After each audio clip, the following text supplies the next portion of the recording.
Harta, tahta, dan suara. Ah, itu dia, Pastor. Itu Tunggu dulu. harta, Tunggu tahta, dulu. dan Sudah suara. banyak orang bertanya, kok tak muncul-muncul lagi kalian dua katanya kan? Itulah karena kita kehilangan harta, kita kehilangan tahta, dan tak ada lagi suara kita. Tak ada lagi suara. Banyak orang, apa yang sudah habisnya ide katanya Ah, kan? itulah. Bukan Padahal habis ide. banyak ide ya. Banyaknya ide, tapi kru yang kurang. Tapi persoalannya memang mau apa ini ya, pilpres. Ya, karena kita mau pilpres dan kemudian beberapa kepala daerah juga sebentar lagi akan berakhir masa jabatannya kan, Pastor ya. Iya, anggota dewan itu lagi. Anggota Sudah banyak dewan yang juga. aktif kan. Ada Sudah hebat. mulai pada sibuk dengan apa, Pastor? Dengan segala macam manuver-manuver dan juga Dan ada reses. ya, dan Uang reses. begitulah. Itulah tadi yang kita katakan harta, tahta, dan suara. Iya. Dan segala macamnya itu ternyata sangat menggoda, Pastor ya. Harta, tahta, dan suara ini Tapi ternyata memang sangat menggoda. sebenarnya begini ya, kalau ada orang yang mengatakan ini anggota dewan juga, kalau mau jadi anggota dewan atau jadi pejabat, katanya kita sebagai orang Katolik lah, prinsipnya seharusnya sudah selesailah dengan dirinya. Wah, Sudah selesai dengan dirinya. Berarti dirinya tidak lagi menjadi orientasinya. ya begitu. pusatnya kan, Iya. artinya kepentingan umum menjadi pusat. Tapi ya bagaimana, mana bisa kita temui orangnya? Artinya dia tidak mau mencari seperti yang kau bilang tadi tahta, Iya. atau pangkat atau harta, dia tidak mau mencari itu lagi. Maunya selesai dulu dengan dirinya, bolehlah dia maju menjadi anggota dewan atau pimpinan. Kapan itu kita selesai? Mana bisa kan? Ini- Berarti orang Simalingkar yang di Simalingkar bisa adalah nanti yang jadi. Jadi di situ persoalannya kan. Dia justru yang terbalik kan dia. Kalau kita menjadi anggota atau menjadi pejabat, ya maunya kan lebih makmur, ya, atau lebih berkuasa. Ya, madok kata pun diakui kan semata Ya, kata. didengar orang begitu. Atau- Mandok hata itu artinya kalau bicara begitu. Atau kalau papanya kan ada usaha saya. Aha. Oh, luar biasa usaha saya kan, supaya terjamin usaha ini maunya anggota dewan aku. Sehingga ada akses kan begitu ya. Izin. Ah, itu Izin dan jangan diganggu. Jangan diganggu. Dan seterusnya kan. Jadi bagaimana itu ya? Jadi Inilah. saudara-saudara, hari ini pada pertemuan kita yang pertama setelah hibernasi, hibernasi yang sekian lama, kita akan membicarakan tentang politik ini. Ya, Pastor jadi ya. bagaimana sebenarnya gereja Iya, dan di pinggir-pinggir jalan mungkin kita sudah sering ada baliho-baliho atau apa gitu, bendera-bendera kecil yang sering mengganggu jalan kita, apalagi kalau pejalan kaki kan gitu. sebenarnya begini kan. Gereja tidak anti politik, sama sekali tidak. Itulah. Malahan sebenarnya kita gereja tidak anti politik. ya, keterlibatan awam lah ya, awam lalu kita katakan kan, keterlibatan awam sangat didorong itu di dalam politik. Apalagi di negara kita Indonesia kan ada kesempatan masuk. Kalau ada umat yang berbakat, masuk partai politik, masuk kau menjadi anggota dewan dan seterusnya, didorong itu ya. supaya mewakili suara kita. Iyalah, karena kalau tidak kan tahu kita. Jadi kalau ada umpamanya undang-undang, membuat undang-undang baru atau peraturan atau apalah itu ya, kalau tidak ada yang menyuarakan yang dari hati kita atau dari ajaran kita, bagaimana itu? Siapa yang akan menyuarakan itu kan? Nah, siapa yang menyuarakan itu? Mereka tidak mengerti. Mereka Iyalah. sedangkan kita sendiri tidak mengerti, apalagi mereka kan. Jadi kaum awam Katolik khususnya di Indonesia lah atau dimanapun ya, Ya, seharusnya itu jangan bersikap anti politik, janganlah. Masuk ke dalam politik itu, jangan akhirnya kita membiarkan nasib, udahlah, jangan kami berpolitik, nanti dosa, banyak lagi mencari pangkat dan akhirnya nanti korupsi. Janganlah, jangan.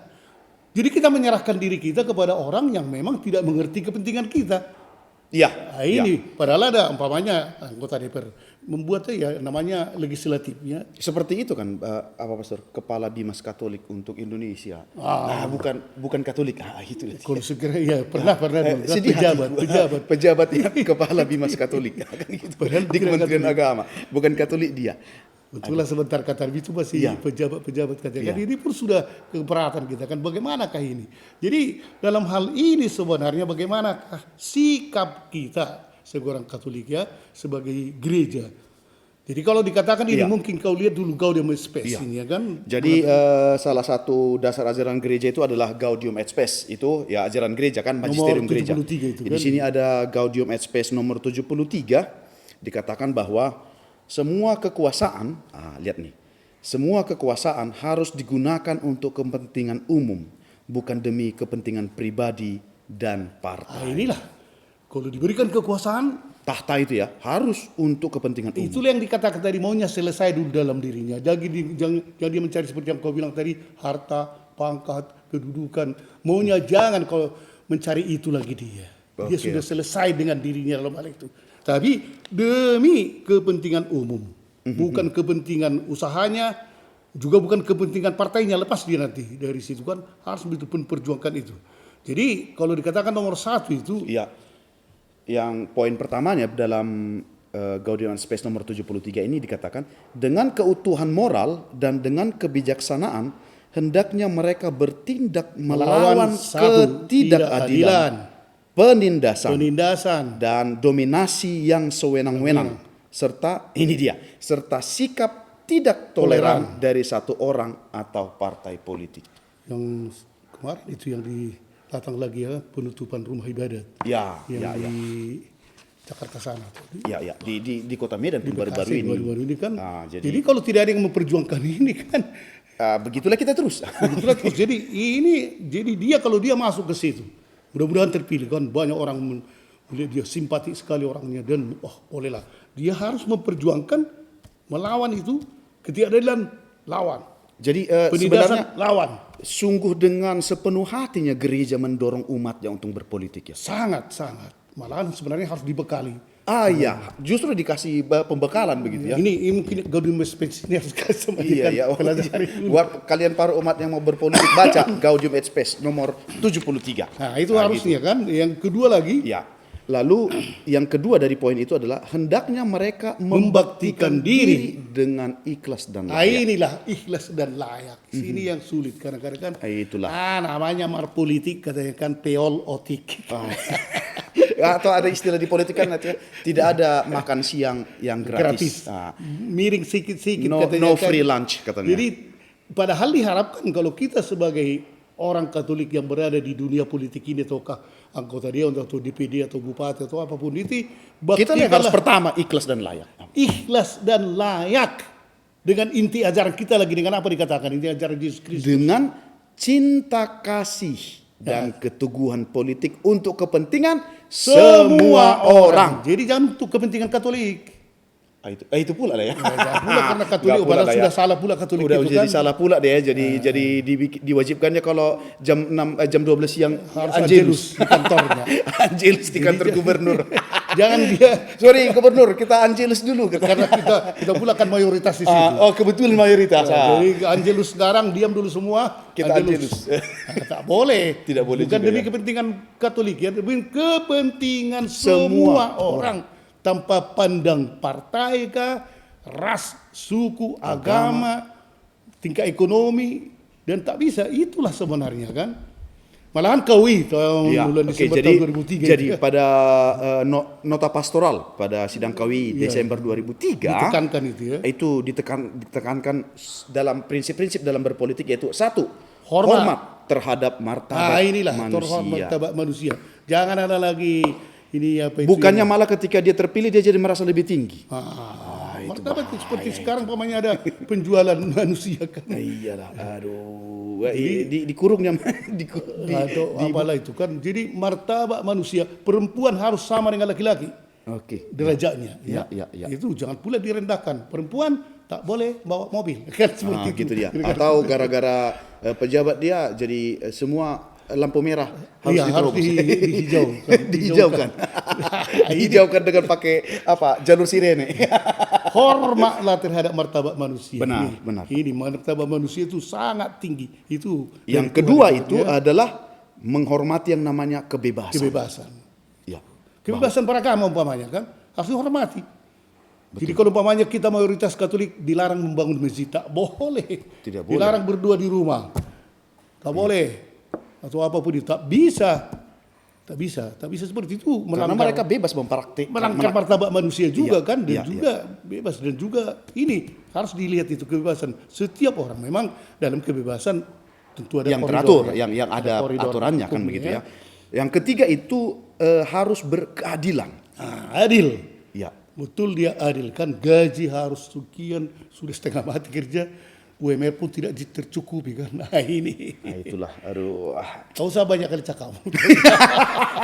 Kalau sudah gaji agak langsung semua sensor-sensor dalam diriku langsung hidup. Yang keempat, solidaritas. Solidaritas kepada semua orang. Semua orang. Ya. Apalagi kalau umpamanya orang yang menderita, ya ada gempa bumi di sana dan itu harus itu ya. Jangan malah bantuan itu justru dipotong lagi. 10. Bantuan COVID dari 60.000 jadi 5.000, jadi tinggal Indomie. Yang seperti yang dibilang Pak Jokowi baru ini kan dilihat ada bantuan stunting, biaya dana untuk 13 miliar ya. penanganan stunting habis untuk 8 miliar untuk sosialisasi atau apa? Sosialisasi, penguatan dan hotel hanya 1 miliar untuk stuntingnya.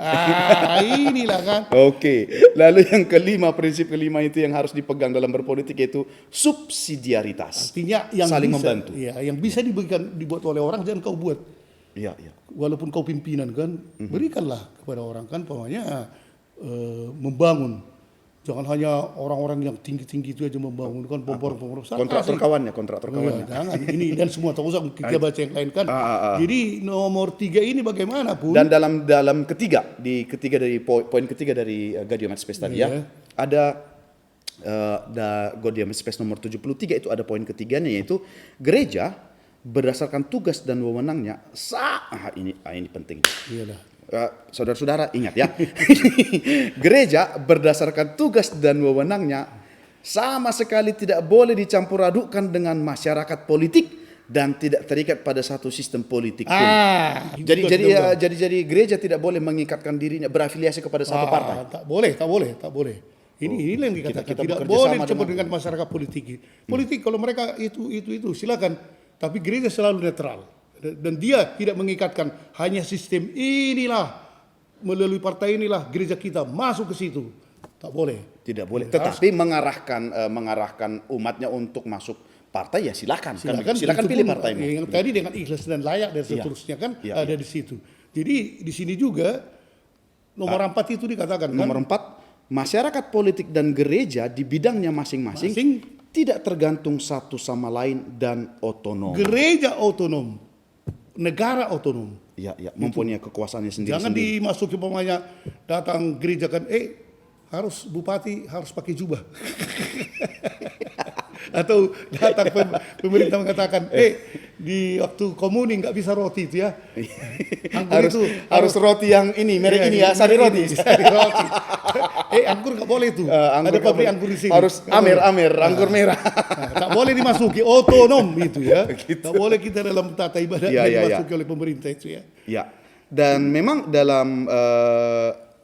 juga sebenarnya Santo Yohanes Paulus II ya dalam salah satu ensikliknya yang disebut Octodecima Adventiens mengingatkan para politikus Katolik agar menyadari bahwa berpolitik itu adalah panggilan. Inilah panggilan seperti vocation, seperti pastor, menjadi bapak keluarga, menjadi ibu, menjadi guru. Ya, itu adalah salah satu di politik panggilan dari dengan segala konsekuensinya. Iyalah ini panggilan itu ya. Dan dijalankan yang penuh tanggung jawab. Kalau panggilan sebagai bapak, tanggung jawab lah. Sebagai ibu, sebagai guru, sebagai pegawai, ini pun sebagai politikus jalankan dengan penuh tanggung jawab. Dan para politikus juga harus memiliki pemahaman yang baik tentang kehidupan sosial dan politik. Iya, jangan bodoh-bodoh. Tak tahu dia apa-apa karena banyak hartanya. Jadi bodoh-bodoh kan Jadi pernah waktu itu tahun yang lalu itu kan didekati saya kan di mobil. Pastor, saya sebenarnya daftarkan diri menjadi masuk anggota dewan, tapi belum ada rekomendasi dari gereja. Siapa ini kupikirkan pakai celana pendek dia. Dari mana tak tahu aku, tapi bawa anggota DPR. Mungkin pandai dia tak tahu lah, tapi kalau kok gini anggota DPR kok agak sulit ku terima. Rekomendasi celana pendek. Tiba-tiba diketok mobil kita pula kan. Mengapa saya belum ada rekomendasi dari gereja? Kata Belici. Apa? Nah, seperti itu kan Iya, kayak iya, main-main, nggak boleh. Ini harus dia tahu itu ya. Ya, bahwa- supaya keterlibatannya bermakna dan bermanfaat, bukan hanya itulah. Karena tadi belum selesai dengan dirinya, hanya Iya, dilihatnya kawannya, ih kalau anggota DPR aku hebat nanti ini. Dapat uang reses dan seterusnya, masuklah katanya kan. Nah, ini dia kan. Dan itulah ada 2 poin dalam ensiklik itu, Itu dikatakan. jadi akhirnya itu jadi kesimpulan yang dari Bapak Paus ini sebenarnya berpolitik sebagai panggilan dan berpolitik sebagai orang beriman. Ya. Jadi sebagai yang inilah ya, sebagai sebuah panggilan ini, apa maksudnya panggilan ini kan? Panggilan yang dimaksud berpolitik sebagai sebuah panggilan ini, panggilan yang dimaksud adalah panggilan untuk melayani sesama. Itunya pelayan.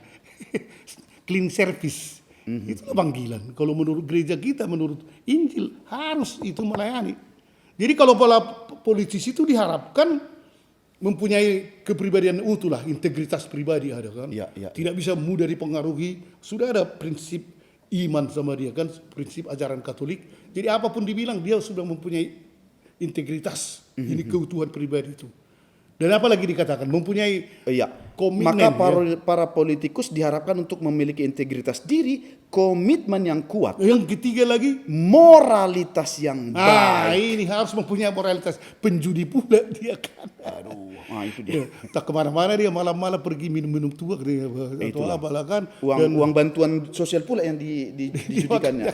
Di rumah pun ada kekerasan RRT kan. Dan Ya. semua itu tak boleh. Ini kan moralitas yang baik. Dan Serta penggunaan kekuasaan yang sungguh-sungguh untuk kepentingan dan kesejahteraan umum. Inilah berpolitik sebagai panggilan. Nah, kalau yang kedua itu Ya, berpolitik sebagai orang beriman. orang beriman. Nah, Ya. ini berarti dia Betul-betul dia imannya beriman itu Katolik dulu. dia jadikan bahan bakar untuk berpolitik. Sekurang-kurangnya dia tahulah berdua rosario dan berdeposisikan. Apa dua rosario kata dia pulang kan? Bahwa dia pulang kota dewan tapi imannya saja pun tak tahu dia. Ah, itu bahaya itu. Apa itu suster katanya kan? Ibu suster kata Ibu suster. Katolik dia. Katolik dia kan. Sakramen apa itu ya? Baru pastor dipanggil pendeta pendeta pastor Redemptus Yomora. Ini jadi betul-betul dia harus sungguh-sungguh ini dalam Ya. arti ini ya. Jadi berpolitiklah yang kedua itu. Ya, berpolitiklah sebagai orang beriman. Yang perlu diketahui ialah tugas gereja dalam bidang politik ada dalam tataran moral dan iman. Ini dia. Iya. Tataran moral bukan teknis-teknis ya, Ya, tapi dia sebagai orang yang sudah kalau dia terpilih atau sudah mau dia mencalonkan harus ada dalam dirinya tatanan moral yang baik Suara hatinya juga harus dia dan perhatikan. imannya. Iya, Dia tahu imannya. Iya, iya. Inilah seharusnya kan baru bisa masuk anggota dewan. Kalau tak pernah bergereja masuk pula dia kan, sih don. Baru tiba-tiba minta rekomendasi. Rekomendasi. Pakai celana pendek. Tak pernah pun dia ke gereja kan. Nah ini jadi dalam hal ini, jadi kedua bidang ini memang mempunyai dimensi muatan politik ya, tatanan moral dan iman. Jadi tujuan sebuah negara ialah mewujudkan kesejahteraan umum itulah.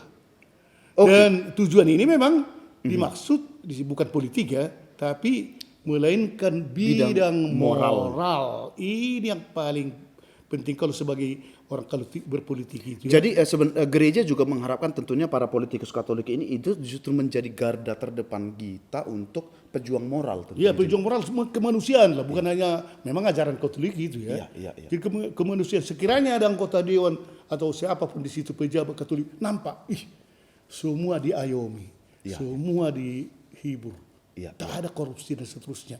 Jadi mungkin sebagai kesimpulannya kita harus membaca Lukas 22 ini. Oke, Mungkin itu yang kali ini kita punya Bibil. Ya, Bibil dulu supaya nampak dia kan.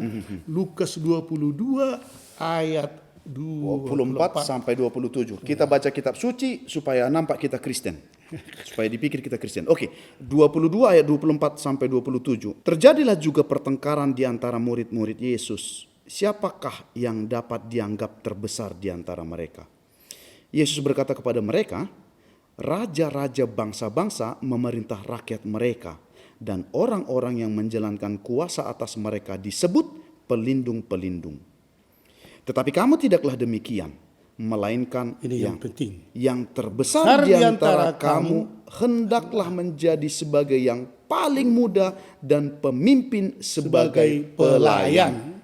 Wah, inilah yang sulit kan. Ini terus Sebab siapakah yang lebih besar? Yang duduk makan atau yang melayani? Bukankah dia yang duduk makan? Tetapi aku ada di tengah-tengah kamu sebagai pelayan. jadi selamat masuk anggota dewan atau apapun itu kami dorong, tapi jadilah Anda sebagai pelayan.